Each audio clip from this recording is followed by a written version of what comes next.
Good morning. I hope you can hear me. My name is Ricky Burdett from the London School of Economics, and I'm delighted to chair this session with a mayor and a former deputy mayor, and therefore we're talking about cities.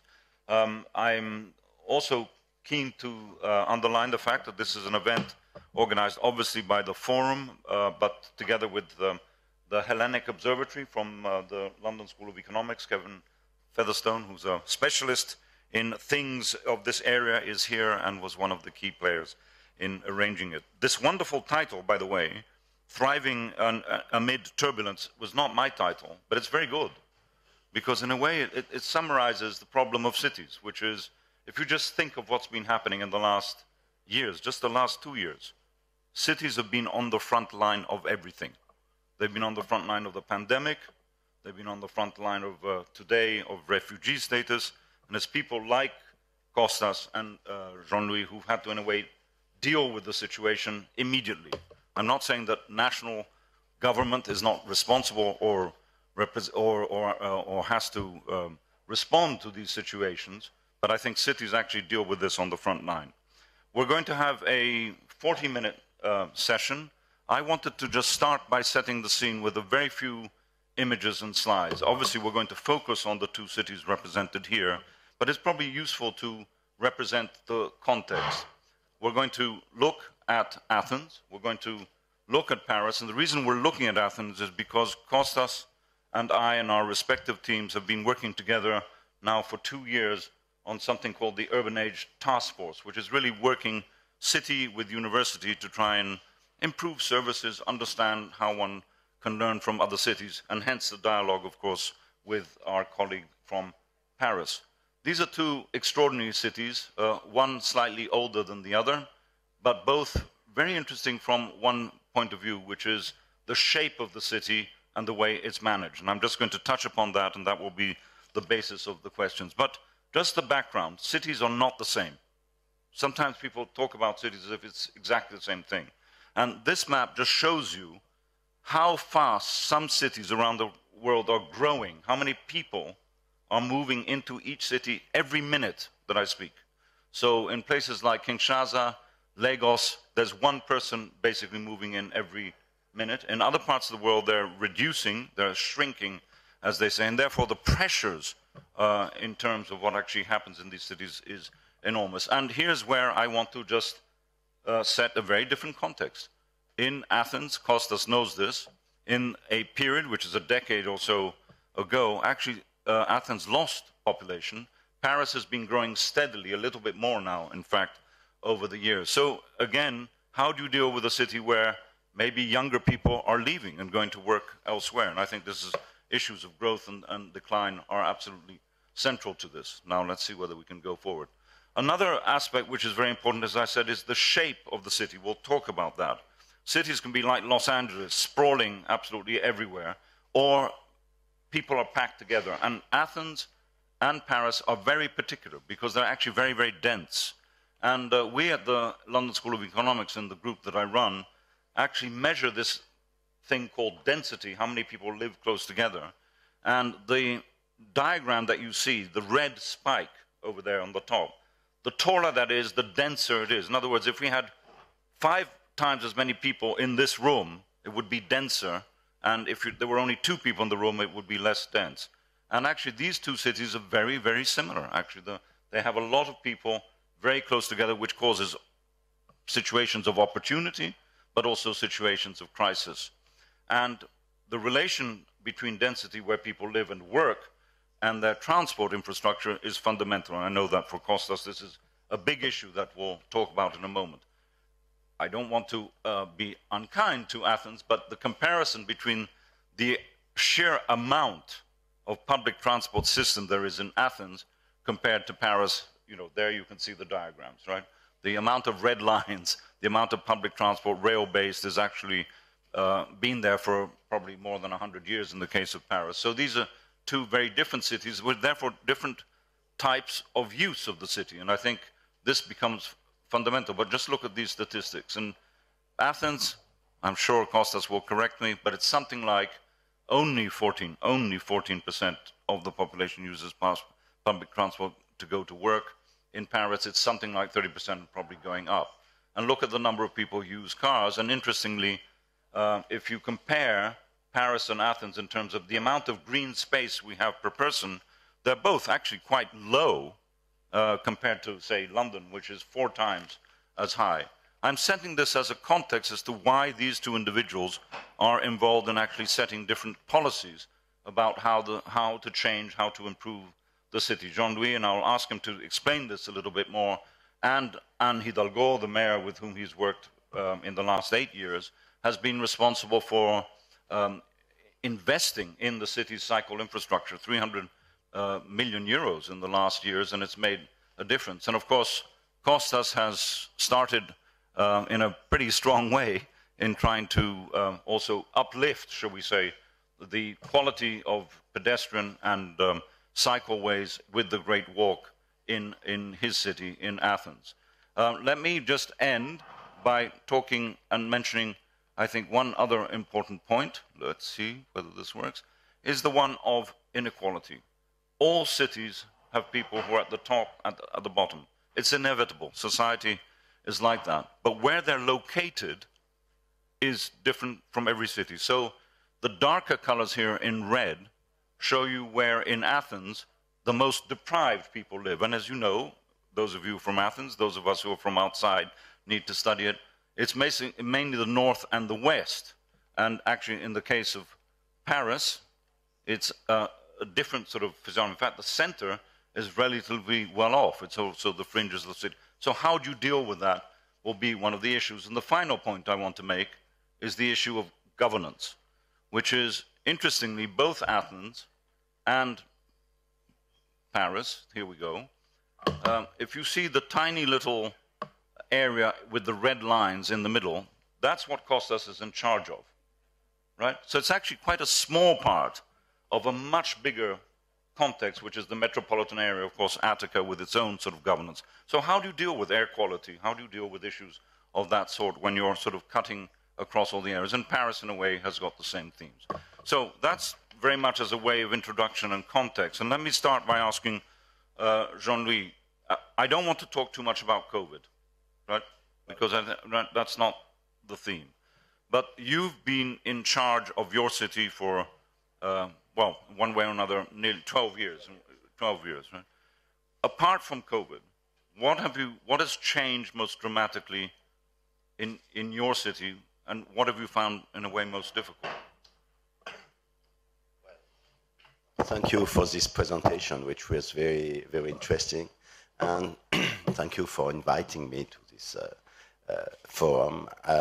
First of all, I want to say that what changed dramatically in Paris, and I think in other regions, is the use of public space.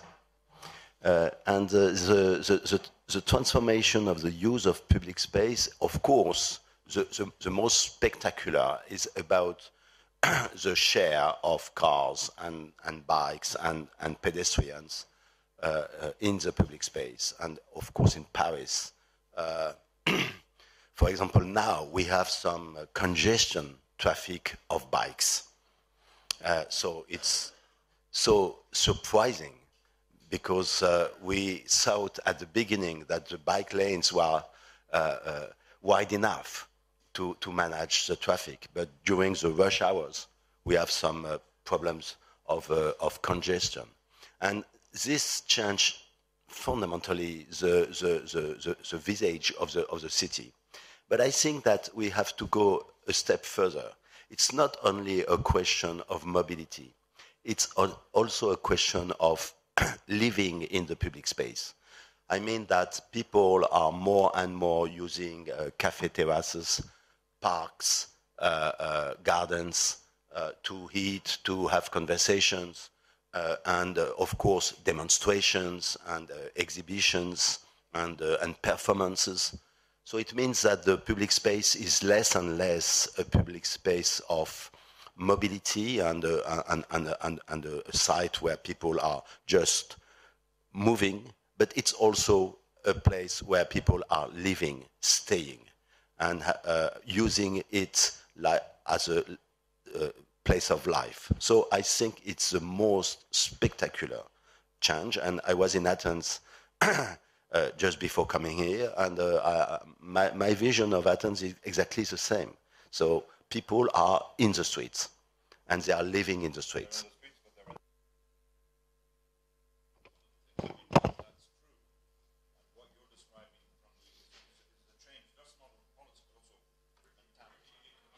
Oh, yeah.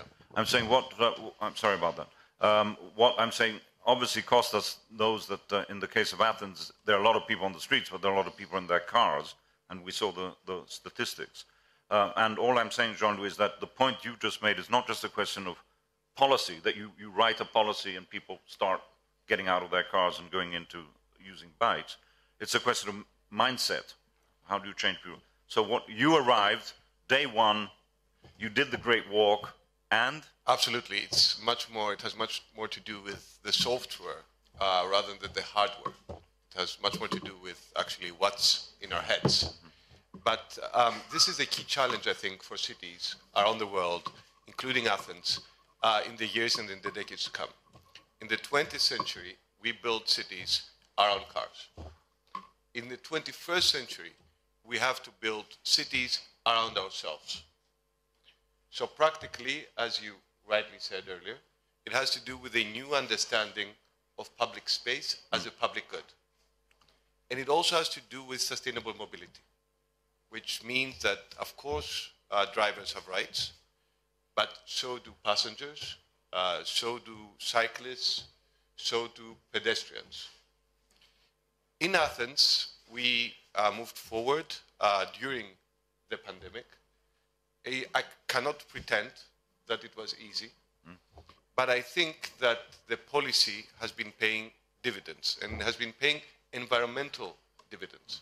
Let me give you just one example. Panepistimiou, which is one of the main boulevards where we actually tried to control and limit traffic, saw a decline in CO2 emissions, according to a study of our national university, that exceeds 25%. Now that's a lot. Yeah. And this actually brings to fore the role of cities when it comes to the climate crisis. It's easy for many of us to think that this is something rather distant, that's going to be decided in Glasgow last year, or in Washington, or in Brussels.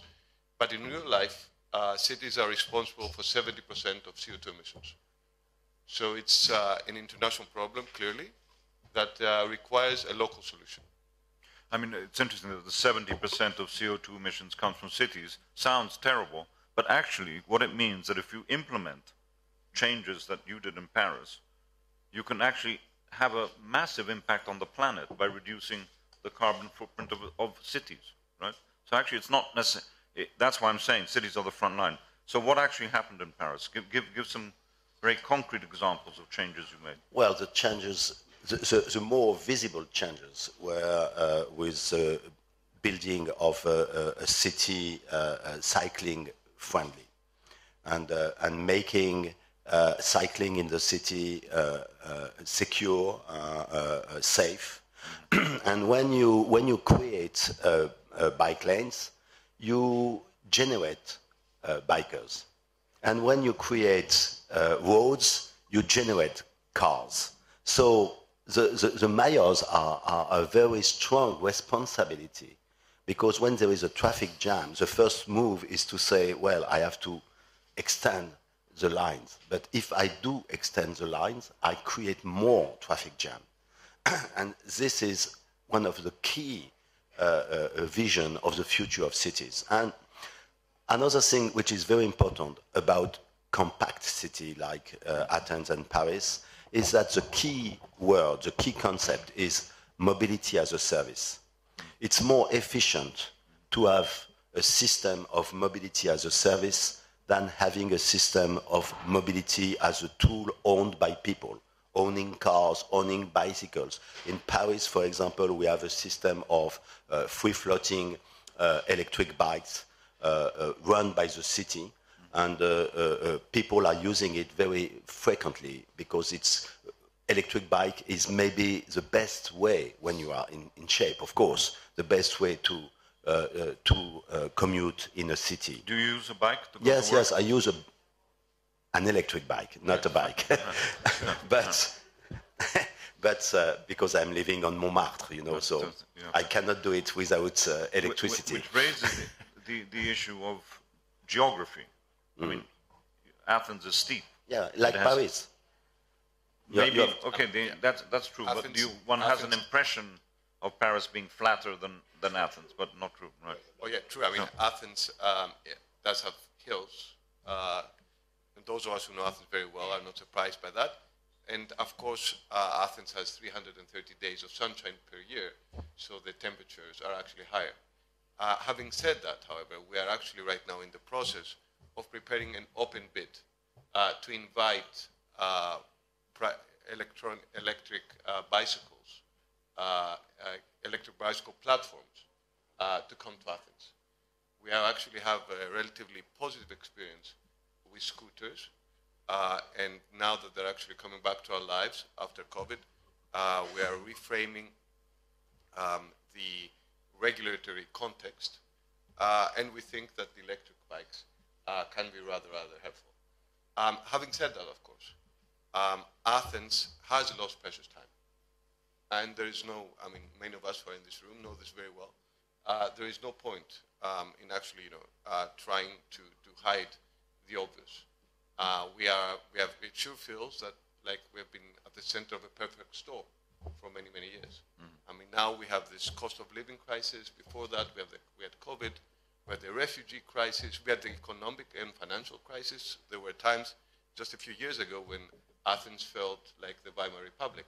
But even before that, we had our own, apologies.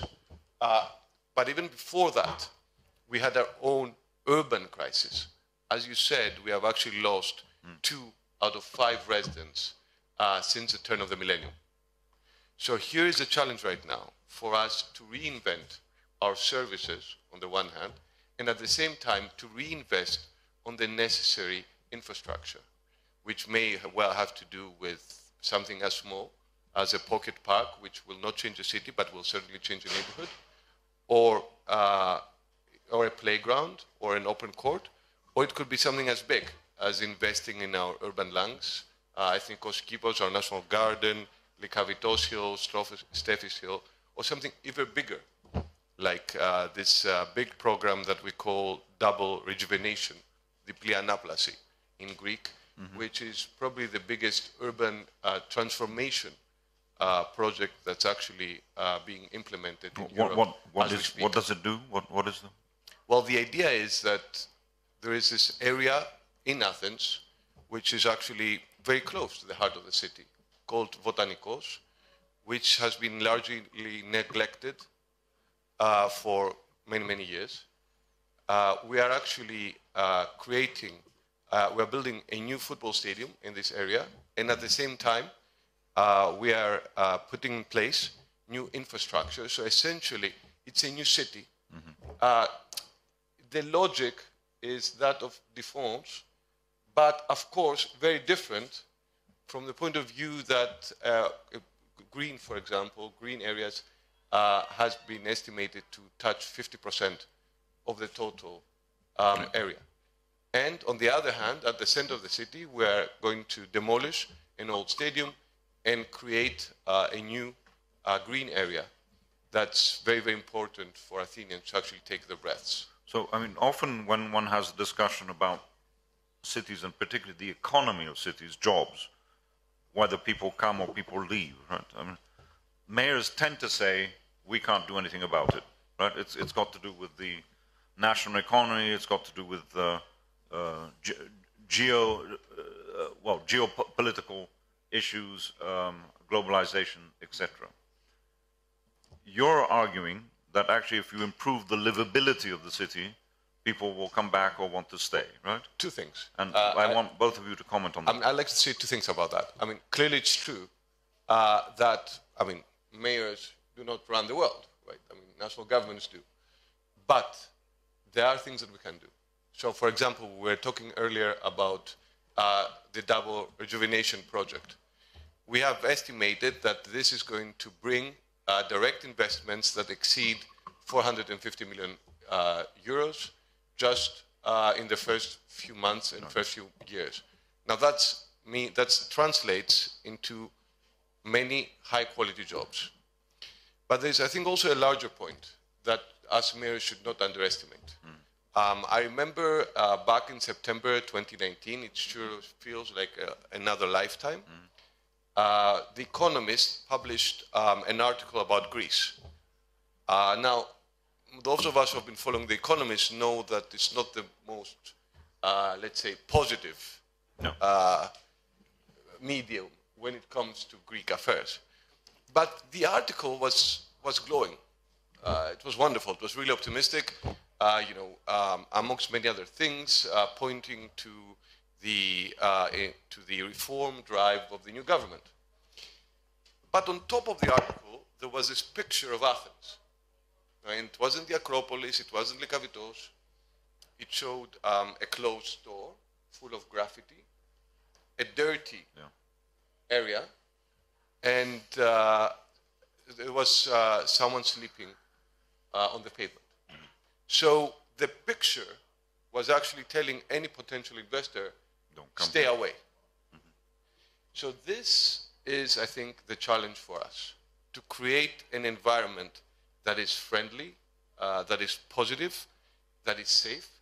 And when we do that, we see that it works.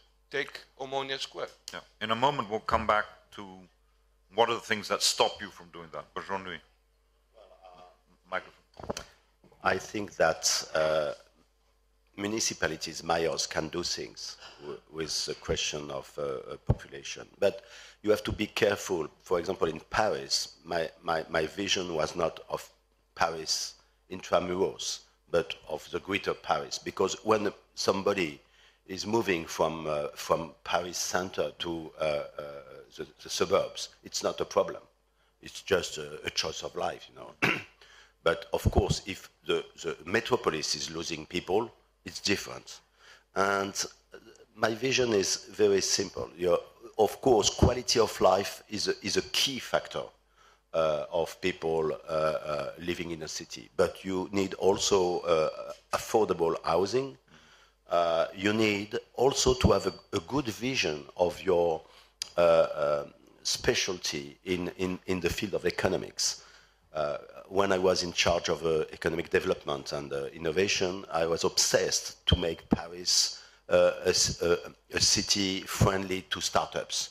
And at that time, in 2008, we were very late. And now we are a leader in the economy of knowledge, economy of innovation. And I think that it's also a key factor of people living in the city. So you have to see all the dimensions of the question of livability of a city. So what did you do, literally, to be friendly to startups? I put 1 billion euros on the table. And we have created incubators, accelerators. We negotiate with universities and research departments to have incubators inside the universities. And we try to make a good relationship between big companies and startups, and we negotiate with the government in order to have this strategy at the level of the city. So it's a question, and we did that during 10 years. So if you want to make this kind of policy, you need time. Did you want to comment? €1 billion is nice to have. Yeah. I'm not sure our minister responsible. Yeah, sure. I'm not sure Mr. Skylakakis, our minister responsible, would be very happy to share this money with the city of Athens. But I think there is an important point here that you make. That what we see right now is rising inequalities. Yeah. And we experience the effects of these inequalities, especially on urban centers. And Athens is an example of this.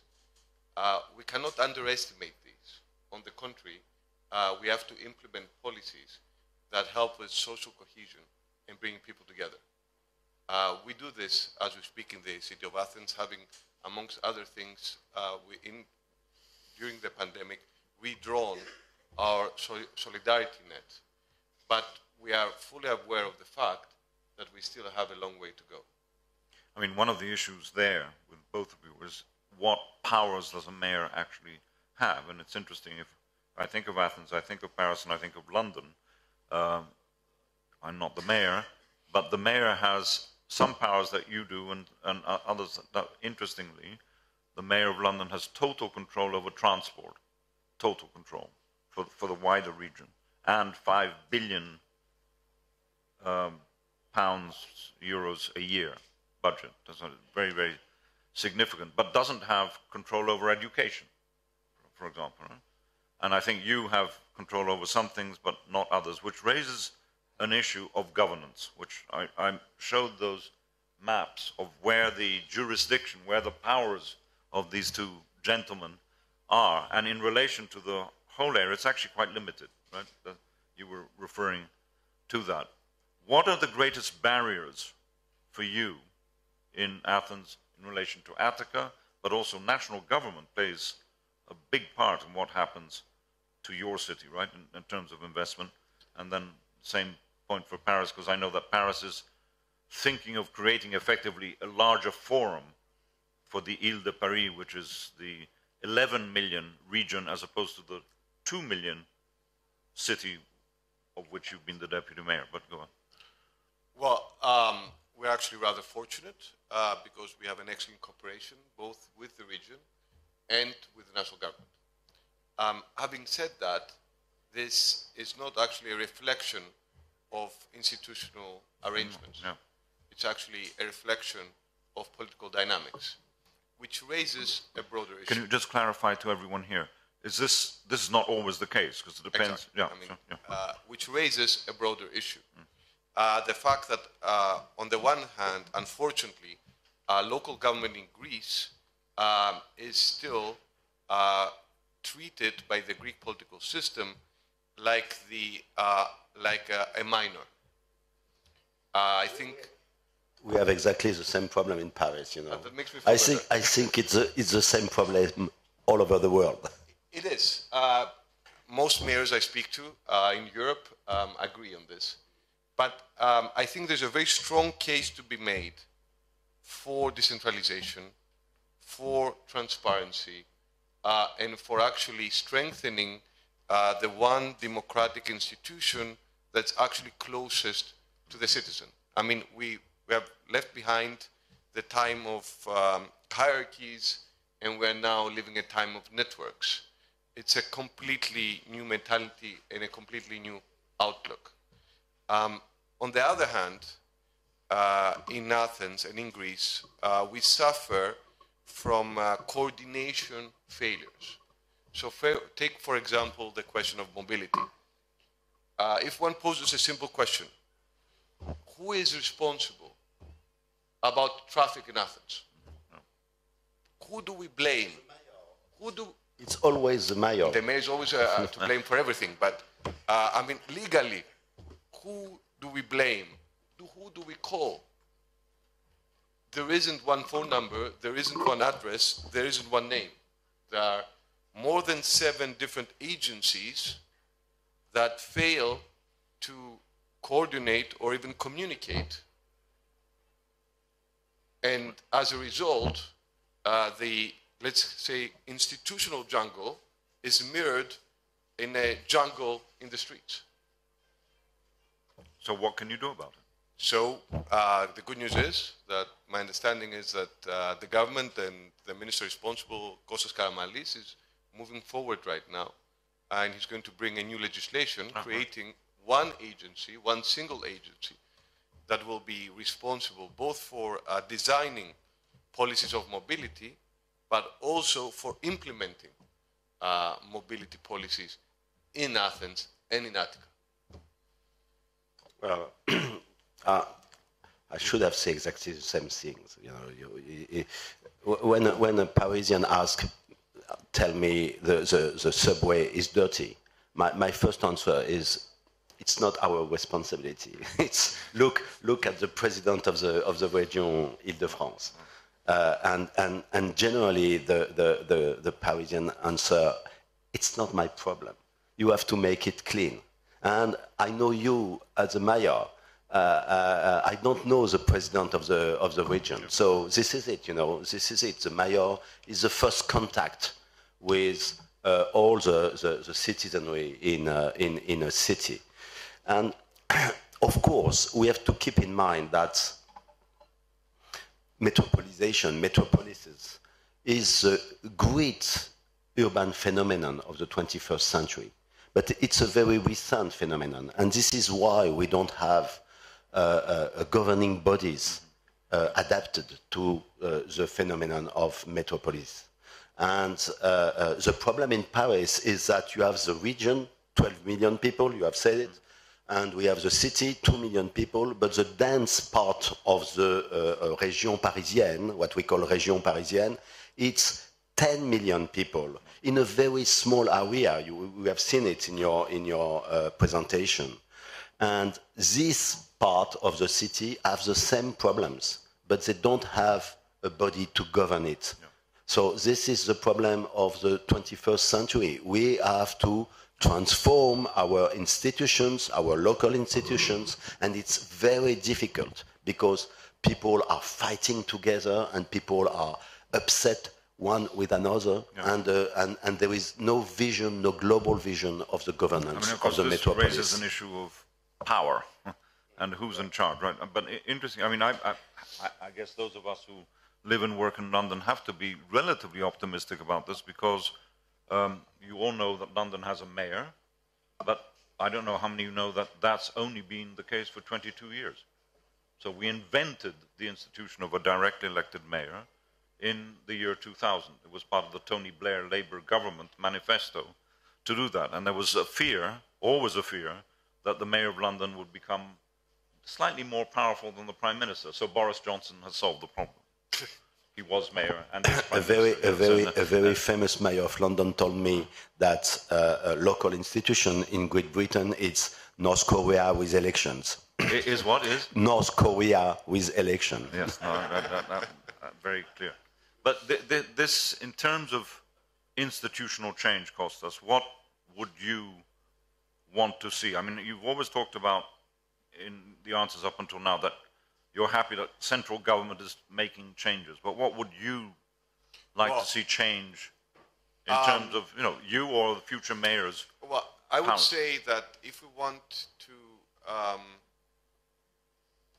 to be serious about Greek local government gaining its independence, you know, growing up, adulthood, there is a rite of passage that could be described in the phrase, show me the money.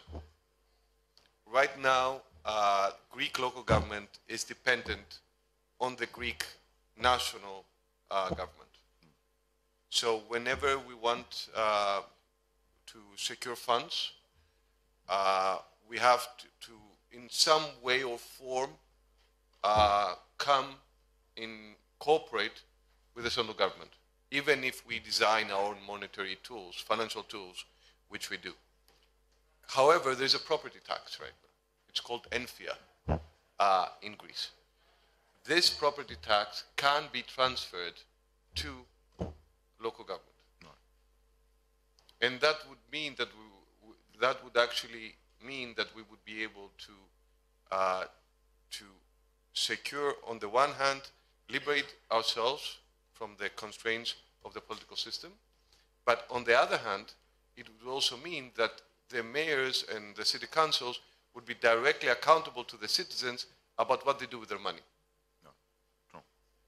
Is that the feeling in Paris that people? Well, my feeling is that we should encourage the dynamics of metropolises, and the good solution is forget about organization model and look at the project. For example, when we launch the Grand Paris Express project, a 30 billion euros project of a new railway system in the Greater Paris, in the Greater Paris, 200 railway stations. the state, the region, the city put money on the table. And we have created a dedicated body to govern, to pilot this project. And when you have a big project like that, all the energies are converging. And I am very in favor to have this vision of organizing project by project, big project by big project, the system in order to have a new vision. And of course, the question of a metropolis is, of a global city, is a question of networking. Networking of fiber optic, networking of 5G. You understand what I mean? The metropolis is a platform and a network. So you have to have this vision of the system as a platform and a network, and to organize the cooperation and to create, maybe what you can do by law is to create a duty to cooperate between all the partners. So we have only a few minutes left, and you used the word 4 or 5 times now, vision, right? And what I'd like to conclude with here is what has been the driving vision in the case of Paris, and then I'm going to come to you, assuming that you might run for re-election, possibly, right? That might happen. When is that? In 2 years? But Jean-Louis, one of the key slogans you and Anne Hidalgo used was the concept of urban commons, right? This is a very, for me, very powerful notion. Can you, in 1 minute, explain it? Yeah. Well, you use this concept at the beginning, saying the public space is a common good. And this concept of urban common is that saying that public space, it's not a public-owned or private-owned territory. It's a common good. And the air we breathe, the drinking water we drink, the quality of the commerce of a city, all of these things, and of course social housing, all of these things are common goods and urban commons. And governing urban commons in the 21st century is a very specific task, because you have all the stakeholders, public, private, associative, citizens, who have to be around the table and to have a shared governance. So it's very difficult, because all our laws are designed to make a separation between public and private, and to make the public people in charge of something and the private people in charge of other things. So the question is sharing the governance. Right. And you know, this slogan, which has a strong concept behind it, did win the election. I mean, that was Paris en Commun. No? Yeah. Paris en Commun was the name of the association and the campaign we've made in 2020. So what's going to be your slogan? Oh. Well, I mean, you know, slogan aside, think about Athens in 2030. What's going to be the one key performance index? What's the one key KPI? It's going to be whether we have been able to increase our population. Right. Whether people, especially young people, have come back to Athens. So this has to do with the quality of life, from the moment you wake up in the morning till the moment you go to bed. It has to do, for example, with the fact that for the first time in our history, we now have a public option of pre-K, kindergarten. It has to do with the fact that we are actually rebuilding dozens of playgrounds. It has to do with the fact that we're actually heavily investing in our schools, in our buildings, in our school buildings. It has to do with sports, with smaller and bigger courts. It has to do with our sidewalks. It has to do with all these small things that usually are not part of a grand vision, which, however, when they sum up, they become something very, very big. So when we come here in 2030 at the Delphi Forum, and I show the slide that I showed in red, that Athens had decreased population by 16%, when you will have been mayor at that point for 8, 9 years, That means it will say what number? We'll say if our 2%. population has decreased, Right. then clearly I have failed, Right. whether I won the election or not. Okay, well, we now have a reason to know how we measure success in the case of the mayors of these two cities. Thank you very much. Thank you.